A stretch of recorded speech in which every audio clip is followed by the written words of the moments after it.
It's me, Miss Foster, and today is Sculpture Day.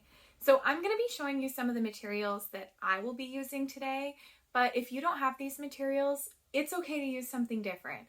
One of my favorite sculpture materials are just recycled materials. If you have old cardboard boxes, cans, plastic bottles, things like that, those can be great for sculpture. Today I am going to be using some straws.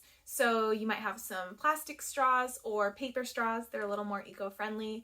These are great for making circles on your sculptures. They're great. You can even cut them. You can string things through them. So these are really awesome art material. The next time you have like some leftover straws, maybe from takeout, wash them and save them because you can use them as sculpture materials. The next thing I'm going to be using are small containers of Play-Doh. If you have maybe an oil-based clay or air-dry clay, that'll work too. I really like Play-Doh because you can make stuff and then when you're done, you just roll it up, put it back, and you can use it again the next day. I have 2 different colors that I'll be using today. Additionally, popsicle sticks. A lot of times these end up in the trash, but they can be used as art supplies. I like to use them as both a tool and an art supply, so if you have some popsicle sticks lying around, grab those.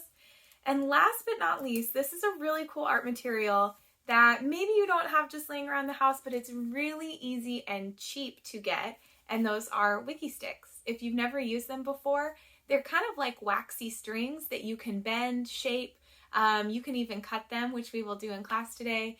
And then when you're done, you go ahead and put them back in the plastic bag and they last a long time. So Wiki Stix, if you can get your hands on these are an awesome sculpture material.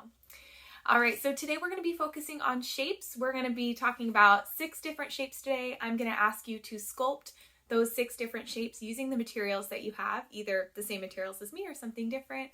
And then at the very end, I'm going to challenge you to put all those shapes together into an abstract sculpture.